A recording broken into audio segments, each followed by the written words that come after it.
Great. Welcome to Fresno City Toastmasters regular meeting. I'm your president, Farron Jacobson. There are no guests today, but we are still going to kick it off with our mission statement. We provide a supportive and positive learning experience in which members are empowered to develop communication and leadership skills, resulting in greater self-confidence and personal growth. We have a full schedule today, 3 speeches, 3 evaluations. We might not get to table topics, but it looks like everyone's going to be able to speak. Everyone has a role today. We would like to cover some new business that we went over at our board meeting yesterday. Sonia is stepping down as treasurer due to a health issue, and Joey has agreed to fill that role for the rest of this session. Thank you, Joey. We went over in-person meetings, but we are going to table that until June. We also just got an email yesterday that in-person meetings are allowed now with Toastmasters. There are some guidelines that we have to discuss that were brought to my attention. We will revisit that in June, so don't expect to meet in person until summertime. Dues are due, they're actually past due. We thought the deadline was April 30th. It's actually March 30th. Don't know how the confusion came about. Yeah, but it's okay. Just get your dues in as soon as possible, and Joey will put it into the system and you'll be paid up. You can use PayPal. What is the PayPal address? Do you want to put that in the chat, Joey? Okay, you can PayPal them. I think Joey is maybe doing Venmo still, or no? No Venmo, okay, so just PayPal. No, PayPal, yeah. Okay. And there is a Pathways progress spreadsheet that Joey is also managing. I think he's going to put the link to that in the chat as well, just to keep everyone on track of where they are in their path. We like to see that. And then we want to recognize people who have finished different levels. And last but not least, the elections for our new board. If anyone would like to step up and come onto the board, since we are losing some board members, that would be much appreciated. So think about it. Think about what role you might want to take on. And you can talk to anyone who's on the board now, and we can tell you more about that role and how much time is expected of you, type of thing. So if you're at all interested, just let me know or email anyone on the board. I think that's it. Anything else from my board? Yeah, I'd say so we have Farron, me, Denny, Chanel. I know Denise was going to step down from her post. So we got 4 spots that we can fill. And I think we need another, 2? Because you're going to be immediate past president now. So we need 2 other spots. So we need just 2 people to jump in. Cool. Moving on, I will introduce the Toastmaster of the day, Chanel West. Thank you, Farron. My name is Chanel, and I get the pleasure of being your Toastmaster today. So I will introduce our topic, and I have the pleasure of introducing each of our 3 speakers, which is really exciting that we have 3 today. Our topic today is lookalikes, which I think is really interesting. When I think of lookalikes, I think of the word doppelganger, which I think most of us are familiar with as somebody who looks exactly like or close to another person. I actually looked up the word doppelganger, and I was surprised to find that its origins are a little bit spooky. I'm not the grammarian today, but I am putting the word in the chat. So a doppelganger is a ghostly double or counterpart of a living person. Originally, when the word doppelganger came about, it was seen as kind of your evil twin. And to see your doppelganger, whether in person or beside you in a mirror, was considered to be a bad omen or something that was bad luck. And if you were to see that, then the idea was that bad things would surely follow. I think it was somewhat to make a comparison in another culture, somewhat of a yin and yang phenomenon, where there is the good and then the bad that is inherently paired with that. Perhaps some of you have also heard of the website where you can try to find your own doppelgangers who live somewhere else in the world, called twinstrangers.net. I've never used it, but I've read some pretty funny stories of people who have found their supposed doppelganger or lookalike elsewhere in the world. I'm putting that in the chat also if anybody is interested. it could be a scam. Maybe they're just trying to get your photo and sell it to people. I don't know. So beware of that if you choose to check it out. But I think it would be pretty fun to be able to meet somebody who looks like your twin and take a photo with them. So that is our topic for today. We'll see what comes up during table topics on that note. With that, I'm going to turn it over to our general evaluator, which is Joey. So Joey, go ahead and take it from here. You guys see my doppelganger I put in the chat? You guys click that link and see my doppelganger, who that is? Are we going to get a virus if we do that? No, that's a Bing image. Am I right or am I right? Maybe you could just share the screen with us. Because you can't see it, or you don't want to click on it? I didn't want to click on it. I'm at work. I don't want to use it. Just in case. Oh, he's an actor. What's his name? I think it's Aaron Eckhart or something like that. Aaron Yeah. I can see that, yeah. Yeah. Batman. Batman, Two-Face. Two-Face, Two-Face. Harvey Dent. Oh yeah, my wife just said The Bachelor, the Jake from The Bachelor, the pilot one guy. Anyway, moving on. So I am your general evaluator today. Since we don't have any newbies, we can just kind of push through and don't have to go into too much depth, except for those roles that need it, like grammarian, which is Heather Davis. Thank you, Joey. Chanel, it's really funny that you bring up doppelganger because I almost chose that word for today, but I thought it would be kind of hard to try and work that in. So I chose something similar. I chose the word replica. And in the chat, it's an exact copy or model of something, especially one on a smaller scale. Growing up, there were a lot of replicas in my household. My parents collected a lot of different collectibles, everything from Star Trek, Star Wars to toy cars. So we've had a lot of replicas growing up, and I'm excited to hopefully hear some about your replica stories, or if you have any replicas. But that is the word of the day. So if you could fit it in, that would be awesome. Now I'll give it back to Joey. Thank you, Heather. Speaking of replicas, we need a replica of Taylor for awe counters. Anybody want to take over the role of awe count? Sarah Dawson, you're the winner. Thank you, Sarah. Did you want to just give a little short rendition? Yes, once I unmute myself. Odd counter is the time when we get to count all the ahs and ums, and it's not to be critical or demeaning. It's just to make us aware so that we will choose to use different words and not use our crutch words. So when we pause, we can just take a breath and be able to continue again. And that's the reason for ahs and ums. And I'll get back to you at the end of how we did today. Thank you, Miss Sarah Dawson. And then our timer for today is Mr. Storm Davis. Good afternoon, everybody. I'm your timer for the day. I will be using the Toastmasters app. For speeches, it was 5 to 7 minutes long, and for table topics, it is 1 to 2 minutes long.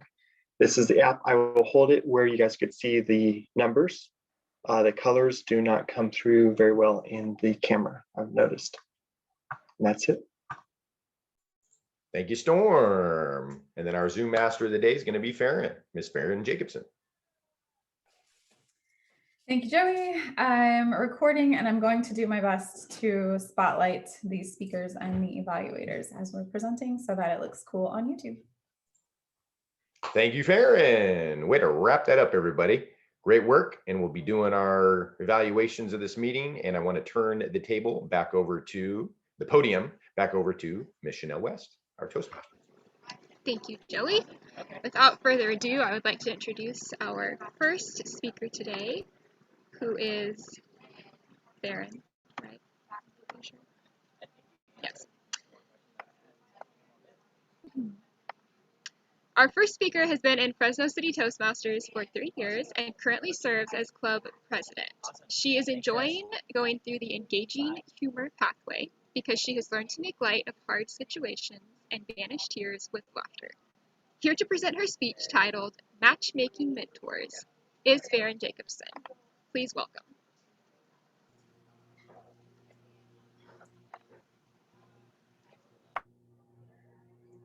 All right, thank you, Chanel. Before I get started, apologize in advance. My son's making popcorn, so you're gonna hear the microwave and some beeps in the back as I'm going. Just try to ignore that. All right. The last time I talked about being a protege, I told everyone about my longtime mentor, a college professor who helped me secure all of my journalism jobs and who I still keep in touch with today. But today I'm going to talk about a more recent mentoring experience to give you a different take on the 3 most important qualities of a protege, according to Toastmasters. Those 3 qualities are 1, a willingness to consider new ideas and suggestions, 2, respect of a mentor's time, and 3, accountability of one's personal development and self-growth. This month, I enlisted my 2 29-year-old cousins to be my dating mentors. I was heartbroken over my ex, so both of my cousins, who have spent the last decade dating dozens of people, suggested that I get out there and see that he's not the only one for me. I believe in meeting people in a natural, organic way. My ex-boyfriend was a member of our running group, and I fell for him after filing for divorce.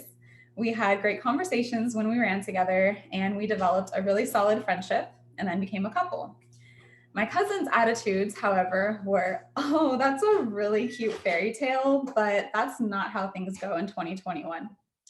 That brings me to the first rule of being mentored. As a protege, it's important to be willing to consider new ideas and suggestions. I ran with their suggestion to sign up for a dating app. They told me Tinder is for hookups, Bumble and Match are for relationships, and Hinge is somewhere in between. They didn't tell me which one to go with. They just said to follow my heart, choose which one based on what I was looking for. I created a profile on Match and I started sorting through my options. Their one piece of advice was be picky. And they also shared their past experiences so that I knew which red flags to look out for. Their other suggestion was only date guys who are older than you. And I protested this one because my ex is 11 months younger than me and our relationship was really great. But their response was, where he at though? I said, okay, I'll only date guys who are older than me. Finally, the last suggestion was don't feel bad about not responding to guys and or blocking them completely. And I said, but that's so rude. That's just not me. I'm really kind. I treat others the way that I want to be treated. But they said, nope, you don't owe anyone anything. Get used to the block button. So as a good protege, I took these new ideas and suggestions. I do break the rules a little bit sometimes, but I will say that it's true. The best dates have been with the guys who are older than me. And I've gotten really comfortable ghosting and blocking people, unfortunately. It's a crazy world out there. The second rule of being a good protege is respecting your mentor's time. Online dating is like a full-time job, ladies and gentlemen. It's crazy. I feel like I lost one boyfriend and I gained like 7 of them. The ones that I give my phone number to are saved in my contacts as first name from Match. And I screenshot one of their profile pictures so I can keep track of who I'm talking to. And in the contacts notes section, I have detailed notes about their interests, the ages of their kids, their custody schedules, so that I know when I might be able to go on a date with these guys. I spend so much of my day texting and so many of my nights dating that it would be really unfortunate to fill my cousins in with a minute-by-minute update of what's going on. So we have organized 2 30-minute chisme sessions, we call them, because chisme is gossip in Spanish. And I talk to one of my cousins while she's driving to work and the other of my cousins when she's walking her dog. I am careful to screenshot any Match profiles or significant conversations beforehand so that I can send them to my cousins so they can review before our discussions. And I can say that those 30-minute sessions of chisme have brought us a lot closer together. The third rule of being a protege is having accountability for one's own personal development and self-growth. My cousins can't go on these dates with me, nor for me. So I have been taking detailed notes for myself of what I like and don't like in relationships, my deal breakers, my boundaries. But even more importantly, I've been working on myself. I have reconnected with interests and goals that kind of fell away during my last relationship. And I've rediscovered passions that I just didn't have time for because I devoted so much of my time to my boyfriend. I'm making sure that I am 100% solidly, confidently me, so that when I pursue my next relationship, I don't settle for anyone or anything that doesn't completely align with my values and my spirit. I continue to value the new mentor-protege relationship that I have with my cousins, but I am looking forward to a future in which I no longer need this dating advice. So if anyone out here wants to set me up with their friend, their cousin, their coworker, whoever, just make sure that they're 33 or over, they prioritize their health and fitness, and they won't declare their undying love for me after getting to know me for 2 hours, because that happened this last weekend and I for sure used that block button. Thank you.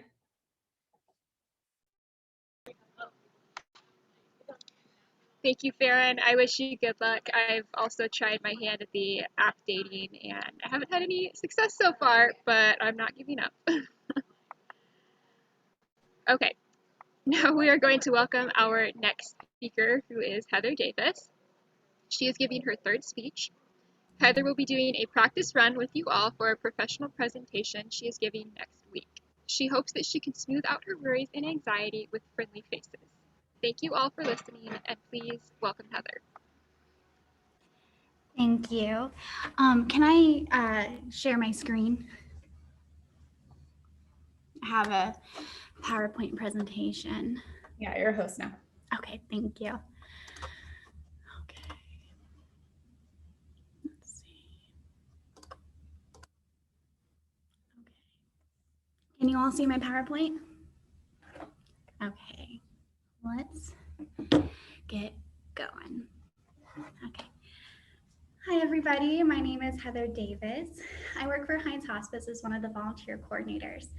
Today, I'll be presenting to you an overview of what Hines Hospice provides and does, and some opportunities for our volunteers. So let's begin. So what is hospice? There are many common myths and misconceptions about hospice care. Here are a few things that it is not. It is not a place you go to die. You know, my husband likes to call it a park and die. It is not. Hospice care is only for people who have given up on life. That is definitely not the case. Many people want to keep living, but they've accepted their situation, and our team is here to help and manage that. Once you enter hospice care, you can never go back. Definitely not true. We have many people that graduate and discharge from our services. Hospice care is only for people for a few days or weeks to live. Sometimes we have people on service with us for over a year, so it doesn't really have a timeline. It's when they're ready to go home. And the last common myth and misconception is that hospice care ends with the patient passing. And like I said, that doesn't always happen. Sometimes they get to go back home and continue living the life that they want. Sometimes they do come back onto service with us. Again, it really depends on that patient. So what is hospice? Hospice care is a philosophy of care that focuses on patient comfort and quality of care rather than carrying the person's disease, and a choice for someone with a life-limiting illness who is no longer searching for those curative treatments. They just want to be able to manage the pain. And that is where our team of amazing clinicians and social workers and chaplains all come in, and they help educate the family and the patient on what to expect with hospice care from Hines Hospice. So this is Nancy Hines. She is our founder. A little bit about her. Her first patient was actually her husband. They met while they were overseas on a mission trip, and ultimately he did become her first patient. And in 1981, Hines Hospice had established, they began caring for terminal patients in her own home. She helped draft hospice care legislation in California and the rest of the country. And Nancy retired in 2012, but her core values endure. So that's just a little bit about Nancy. And like I said, she continues to be a part of our team, just in a more laid back founder role. So this is our missions, our values, and vision. Our mission is to uphold the dignity and the ease, the suffering, of the terminally ill while supporting their loved ones and those who are grieving. Our values require that we pursue the excellence and act ethically, professionally, respectfully, compassionately, and with integrity. Our vision is to be recognized as the premier provider of comprehensive, compassionate, end-of-life care and specialized grief support services accessible to all. So what is end-of-life care and where is it offered? Our goal is to provide a team approach to care. Like I said, we have many people from different disciplines, all here to support the family and the families, or the patient and its family. We're here to manage the pain and symptoms, supply any required medication, provide medically necessary equipment and supplies, teach the caregivers how to care for their loved ones, and help the family say goodbye. We want to prepare them as much as possible. You're never really ready for death. No one really is, or at least you think you are, and then you get to that point. But that's where our team steps in and helps educate and be with them every step of the way so they are not alone. Where is care offered? It's offered in the patient's home, in our hospice home, in in-care facilities, in the Fresno, Madera, and Merced County. We are everywhere, and we hope to help wherever we can. And we are expanding as we continue to grow. We are celebrating 40 years this year. So what does Hines Hospice do? They provide many different programs and groups to be for our community, to help them in any way they can at any stage in life. We offer end-of-life care for adults, pediatric, and our perinatals. We do have our angel babies group, which unfortunately, like I said, death does not discriminate. And so we have our Angel Babies program where we can help support those families that lost an infant, bereavement support groups, counseling services, Circle of Friends, I like to kind of say is like our big brother, little sister group, where we connect our older volunteers from like 13 to 18 and connect them with a child that is going through a loss, and just to help them get through that. We also have our Fresno Survivors of Suicide Loss. We have different trainings on that, different response teams. We have volunteers that are specifically a part of that group to be there for that 11th hour. And prison hospice training was actually the first thing that we offered for our volunteers, because Nancy believed that it didn't matter where that person was, that person deserved help and dignity for that end-of-life care, whether they were in prison or in the White House, it did not matter. So she had volunteers do some prison hospice training. So there's a lot of different things that we can have volunteers get involved in. So there's a lot of different options for different people. Hospice home history. There's a lot that went into where we are today from where we started. It's a completely different home. The first home was another one that eventually we had to move into a bigger home that we now are at, which is on Shaw and Twain.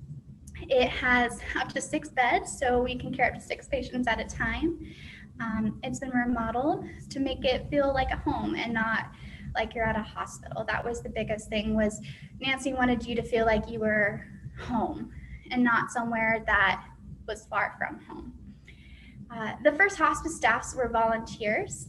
And like I said, in 1987, Nancy was able to purchase a larger home on Twain just to help accommodate those increasing needs.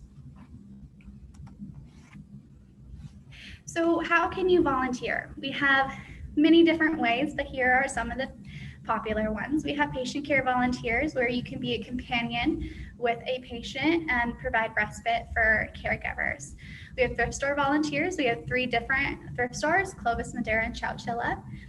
Circle of Friends, like I had briefly touched on earlier, it's kind of that big sister, little sister type deal. The hospice home volunteers is the volunteers that I focus mainly on. I get to help manage and help those volunteers there, and they provide support at the home, greeting family, answering phones. We also have event volunteers for when things are actually up and running again and we can actually get together. We do have volunteers that plan different events. like our tea event we normally have every year, and veteran-to-veteran volunteers, because we can't forget our veterans. So we connect veteran volunteers with our veteran patients, so they have someone that they connect to on that level that others can't. So that is what we do here at Hines Hospice. If you're interested in volunteering, you can reach us at our main website, or you can call us at the Volunteer Services Department, or email us. There are many ways to get a hold of us, and I hope you join our team. Thank you.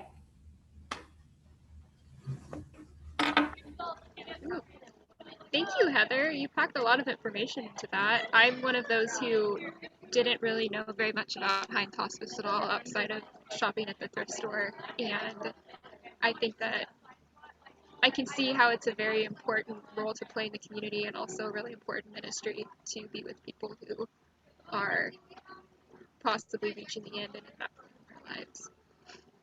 Thank you.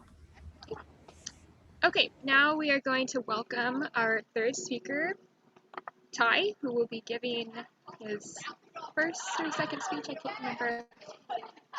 Second speech, titled Breathe Deep. Please put your hands together and welcome Ty. Thank you very much. So I'm excited to talk to you today about breathing. Breathing is something I'm very passionate about, and I know what you're thinking. You know, breathing is a good thing to be passionate about because it's an important function for life and living.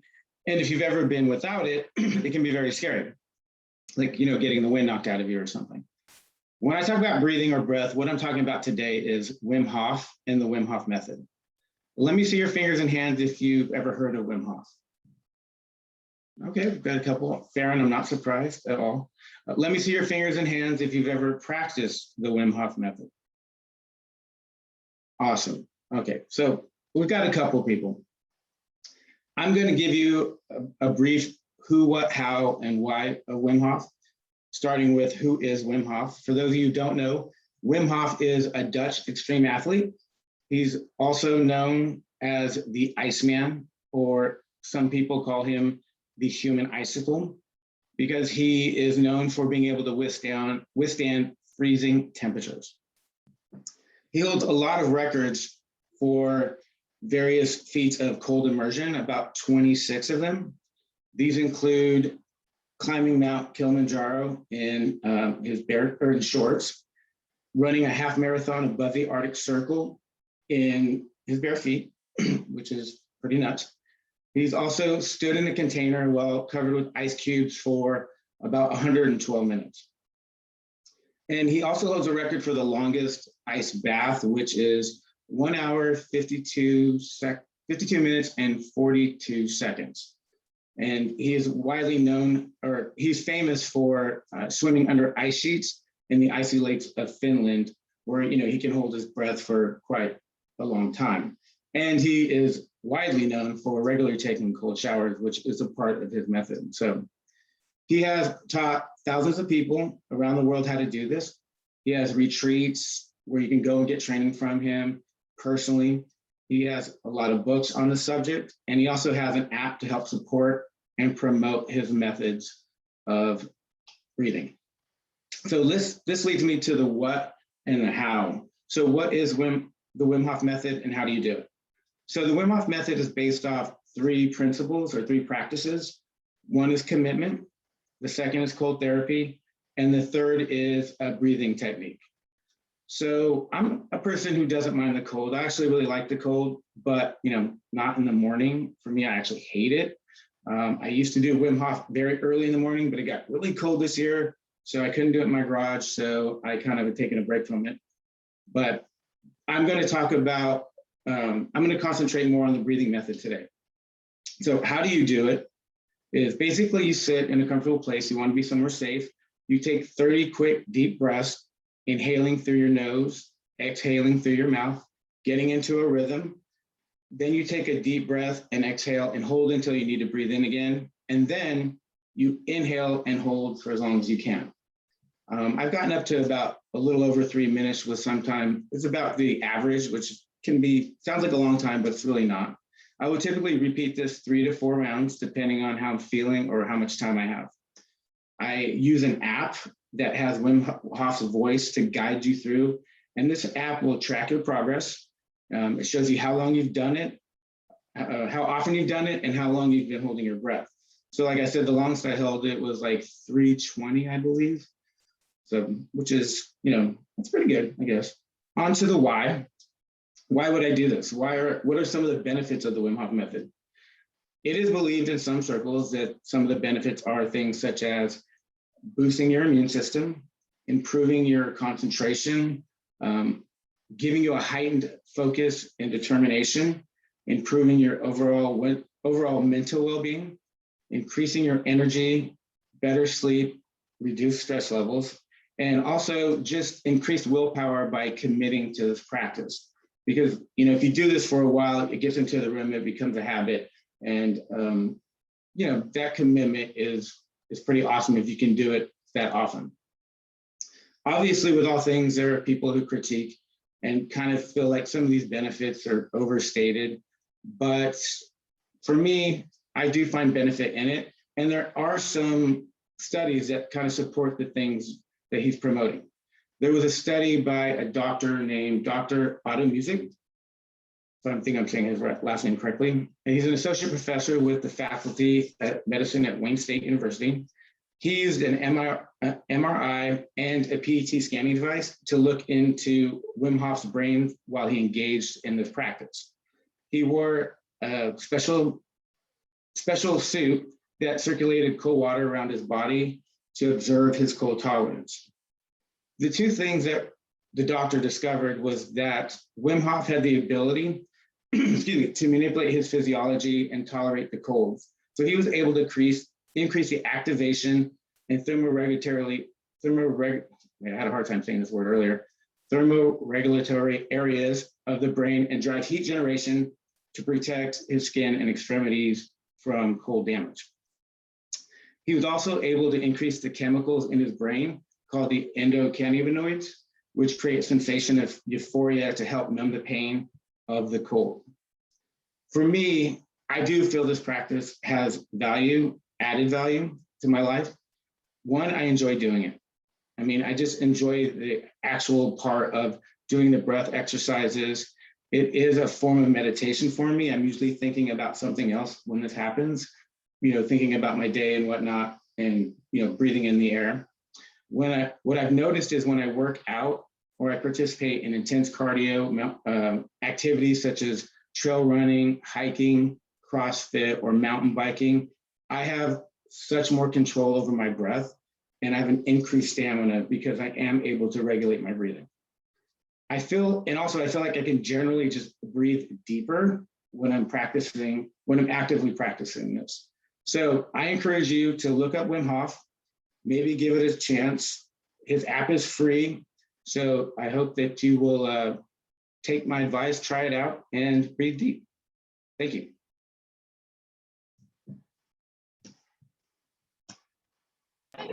Thank you, Ty. That's really interesting.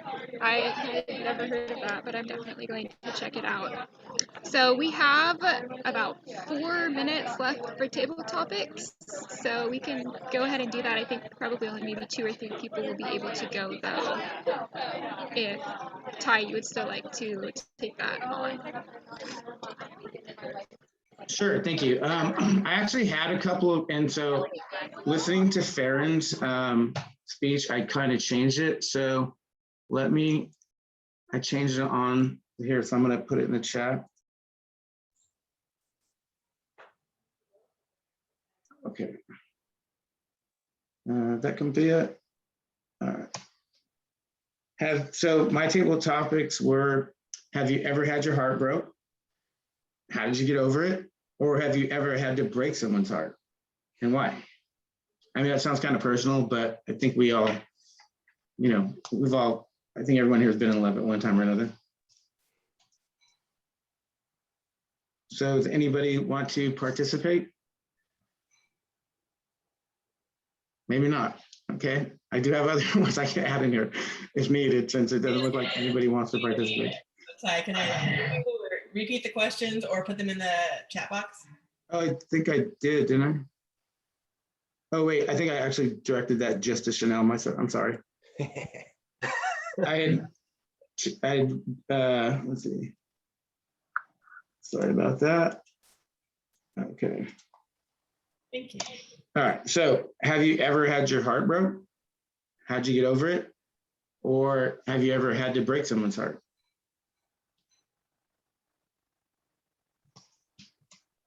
I'll go. So looking back, I was pretty melodramatic in like junior high or high school. I remember dating this guy and, you know, he broke up with me. I can't quite remember the reason. I had just graduated high school and I was just starting college, and he didn't think we'd have time to be together, and I just thought that was the lamest excuse in the world. And I remember just being so heartbroken and literally taking my blanket one night, going into the middle of the yard, just like crying my eyes out, eating peanut butter and ice cream, just thinking, what, like how did this happen? And now I look back and I just laugh, because now I'm married to a really just amazing man, and just to think, man, I really wanted to be with that person. Like, thank God they're not there anymore. So, I mean, yeah, getting your heart broke sucks, but sometimes it's for the better. Definitely. Thank you for sharing that. Anyone else? I mean, I put the question out there, so I'll answer it too. So I have had my heart broken. I think, you know, if you've ever loved somebody, that's probably going to happen. It's one of the gambles in life, you know. It is a gamble worth taking.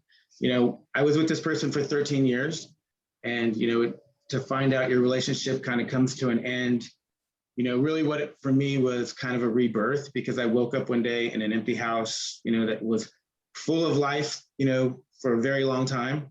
And I had to figure out who I was, you know, without this person. And a lot of the things, like, you know, for example, even the Wim Hof Method, something I discovered because I was just kind of looking to better myself and figure out how to get over this. I think, you know, really it took time and it took some self-discovery, and I was able to do it, you know. I mean, it sounded like an impossible thing at the moment, but eventually I find myself in a better place anyway, so. Cool. Thank you.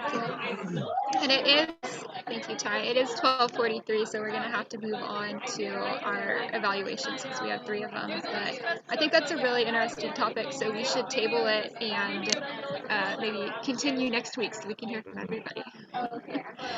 Okay, Joey, you can take over now and introduce the evaluators. Okay.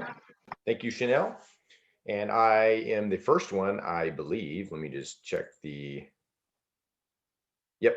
So I'm the first one to evaluate Farron's speech. Let me pull up my notes. Farron, what was the name of your speech? Again, I got matchmaking, and then I didn't get the last word. Mentors. Mentors. Gotcha. So matchmaking, mentors. So what did you excel at? There was a lot here. For those of you that are a little bit new, maybe done a few speeches or so, I think this is a great one to see as a demonstration of tell them what you're going to tell them what you just told them. So giving the introduction, giving them the meat of the speech, and then the conclusion of the speech, and wrapping it all up, reminding everybody what you talked about. Because she had 3 things that she talked about, said in the beginning, then she went into a little bit more depth, and then she rounded the speech out at the end with that. Many of you probably noticed the big warm smile that Farron gave, and I love that she pushed herself and is in the humorous pathway, and she is bringing that humor in, and you can see with talking about relationships, everybody, just like Ty's table topics, everybody has some relationship story, whether good or bad, or now looking back 10 years, it's funny and it was horrible at the time, things like that. So we can all be in that story and we can put ourselves there, whether we're on one side or the other. And so one of the other things I thought she did well was talking dating and relationships. That's a common audience connector, because everybody has been in some relationship at some point. And if they've never been in a human relationship, they got pets. And a lot of times if they haven't been in a human relationship, they got a lot of pets. So there's pet relationship there too. So it's very, very much of a common audience connector. again, she's using humorous anecdotes to get her points across. And that's why I think that was great for her to push herself and get into the humorous pathway.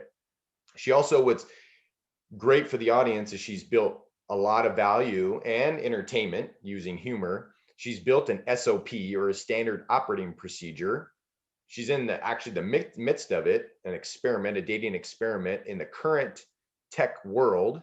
And I think that's a big value to the audience who doesn't know, or maybe there's some tips in there that they didn't think about. Chanel, I think, kind of hinted at that.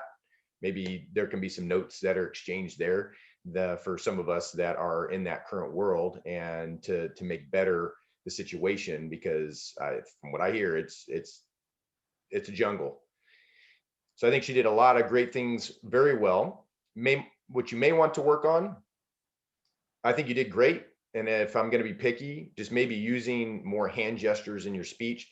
I know that speech is more of a storytelling speech, but be able to use this space again to challenge yourself too is being creative within this little teeny box right here that we all have to work in. We have to be in this little thing here. So instead of just sitting here with the shoulders and the face and the head and the smile, being able to move around and come to this side. And what I've started learning and trying to mix into my own speeches is when you got a dialogue going on, when you're talking with your cousins, your friends, whoever, you're on this side, and then you talk as your cousin and you're on this side, and just being creative with this space, I think. And I think you're at that level where you can experiment with that and do pretty well with that. Maybe our newer speakers, that might be a little bit intimidating and overwhelming. So don't feel like you got to do something like that. Just get the bare bones, tell them what you're going to tell them, tell them what you just told them type of stuff.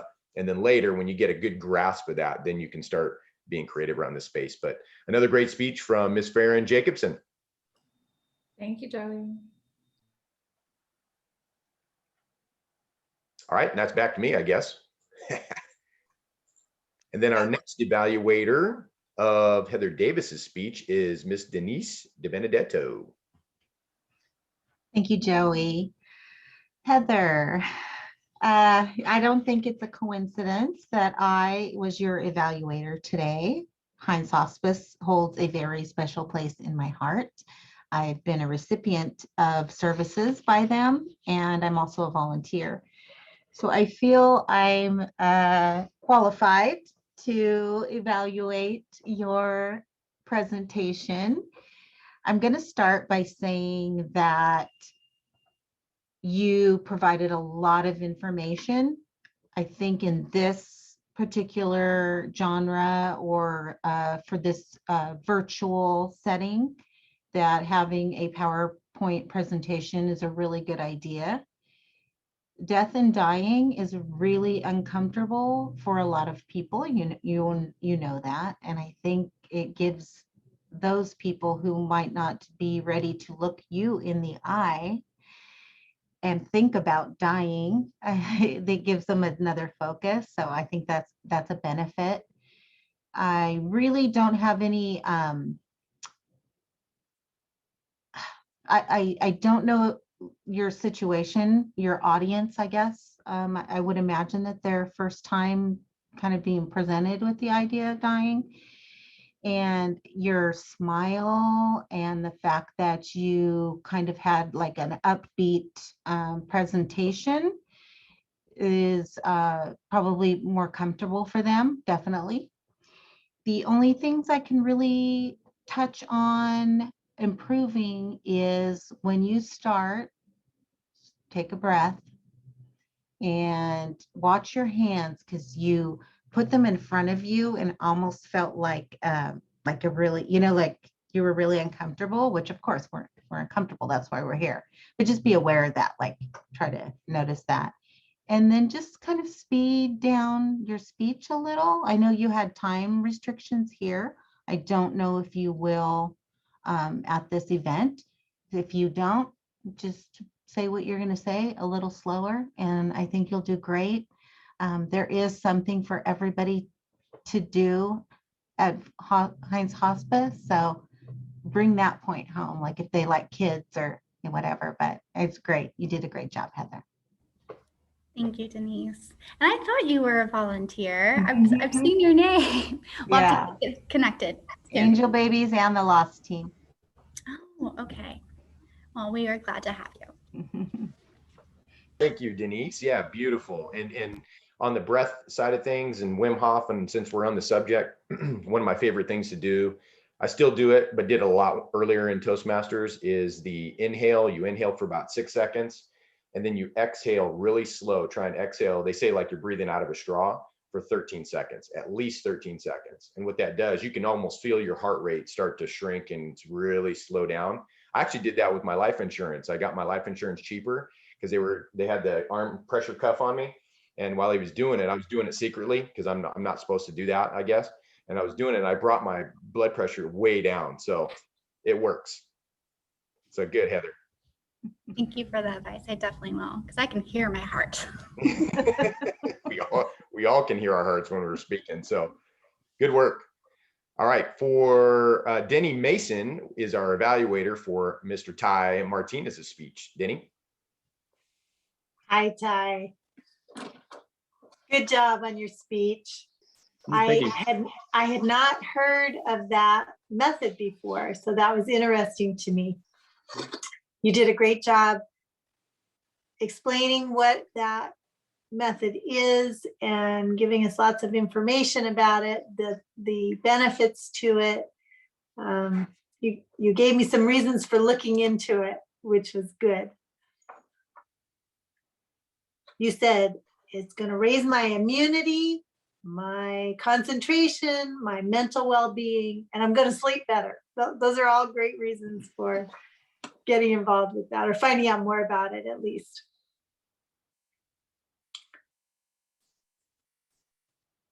And greater stamina, also good. Yeah. Two things I would really like to know about that.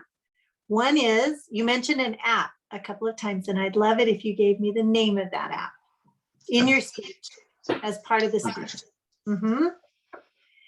The other thing is you gave us lots of information, and I'd love to see a personal tie-in to, for instance, a little story of how you found that, or what the motivation was for you to get involved with that. Those two things would kind of help me to follow your path into that interest for you. You had great hand movement. I could see your hands in there, so you were using the space really well. And you have a very pleasant, relaxed way of speaking. So I don't know if you're nervous or not, but you don't look like you're nervous. You never look like you're nervous. I was always nervous. So. Okay, all right. Well, that must be you then, but you don't look nervous even when you are. And you have a very pleasant smile, which is something that I always notice. So that makes me feel relaxed also. Thanks, Ty. It was a great speech. Thank you so much. Wow, I appreciate it. Denny's our queen of the evaluation. Denny gives such a great evaluation. Everybody does great, but Denny just takes it to a whole nother level. Thanks, Denny. All right, let's move to our team here so we can get the mic out of my hands back into our Presidente's hands. So I want to introduce, we'll save our grammarian for last, hint, hint. So it'll give our other team members a chance to use the word replica. So at first I want to bring up our counter, who was Sarah Dawson. Thank you, Joey. Today, Storm, you only had one Farron, one and one oh, all right. And they were both at the very beginning, right before you started. Other than that, I think I might have just been too mesmerized by your speech that I didn't really pay attention. Well, it's great. So you can distract, and it doesn't, that's the purpose of crutch words, right? They're not supposed to distract, and so they didn't. Great. Denise, you had one 4 ums and 1 so. Denny, 1, can't read my writing, and 1 so. Joey, you had 3 so's and 1 you know. Heather, your super favorite was there was a whole lot of them, and then just a couple smatterings of the you knows and okays and so's, but mostly lots and lots of us. Chanel, you had 2 tisks, 3 okays, 1 so, and 1 Ty, I think the thing that was humorous to me about yours was that you were very diverse. You did not discriminate amongst all the crutch words. It was very spread out and all the way across. You so's, you knows, okay, somes, ums, us, tisks. But I noticed that in your speech, you had maybe just like a couple of each of them. It was very diverse, but you got a whole lot of so's and you knows when you started doing table topics.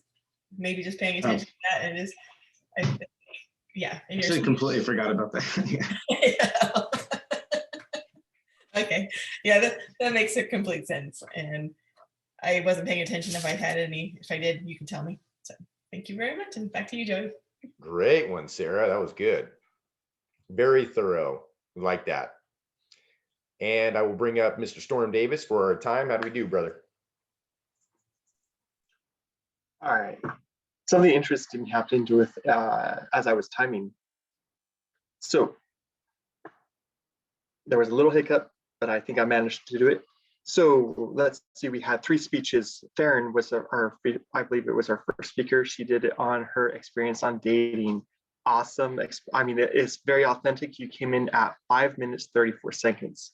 The second speech was Heather in Hospice. We need more replicas of her company in our life, because hospice care, you find a lot of bad ones and you find some good ones, but I've seen a lot of them. There's another she came in at 8 minutes, 34 seconds with an excellent PowerPoint. And then our next speech was Wim Hof, and Ty came in 6 minutes, 50 seconds. Then we had several evaluations. Joey, you came in at 3:22. Denny, you came in at 2 minutes, 13 seconds. And Denise, was she the other evaluator? Yes, she came in at 2 minutes, 30 seconds. Then we had a few table topics. Heather was at 52 seconds, and Ty was also at 52 seconds. And that's the report for today. Kind of an interesting note I'd like to share was I practiced that speech several times, and it came in at 6:50 almost every time. Literally at 6:50, and I even kind of veered off on it a little bit there. So Awesome. You did good. All right, how'd we do on our word of the day, Heather? So words, I'm right there with you, Ty. God, 2, Joey and Storm. You guys got it. Unfortunately, I didn't hear any other replica unless somebody else said it. I didn't catch it, but next time, so that's still pretty good. Thank you, guys. Good. Thank you, Heather. All right, I think the meeting went well. We got a lot of really good information, 3 speakers today, great evaluations, and table topics. Even though we had just a few there, we can continue that on another day. So I think we start on time. Hopefully we're going to end on time, as long as I pass this over to Farron, our president. Thanks, Joey. Thanks, everybody, for an awesome meeting. Felt like we had enough time for everything. I felt like I needed to rush, but I think we got through it pretty well. So thanks for that. And a virtual sticker to all the speakers today, myself and Ty and Heather. Awesome job. Virtual sticker also to Sarah for jumping in and taking the role on for Taylor last minute. And any questions, comments, concerns? Anyone? No, we're good. Just a reminder that we need dues in. We are now past deadline. So if you have not paid your dues and want to renew, please talk to Joey about that. And also keep in mind, elections are coming up for our new board year. So if you would like to jump on the board, please let me know. And I will see you guys next week. Can you stick around for a second? Yeah. Okay. I was just curious about the board thing, because yeah. Well, if we're going to be in person after June, will there be an option for people to join via Zoom? Yes. Has to be. All right. Yeah. So I'll be out of the country for about 3 months in October, November, December. So Sweet. But I'll talk to you more about board stuff then. Thanks. Okay. Cool. Yeah. Cool. Yeah, we right. love Good having to see you. you all. Good to see you. Bye, Danny. Have a great week. Bye, Storm. Bye, Heather. Hi, guys. Thank you. See ya.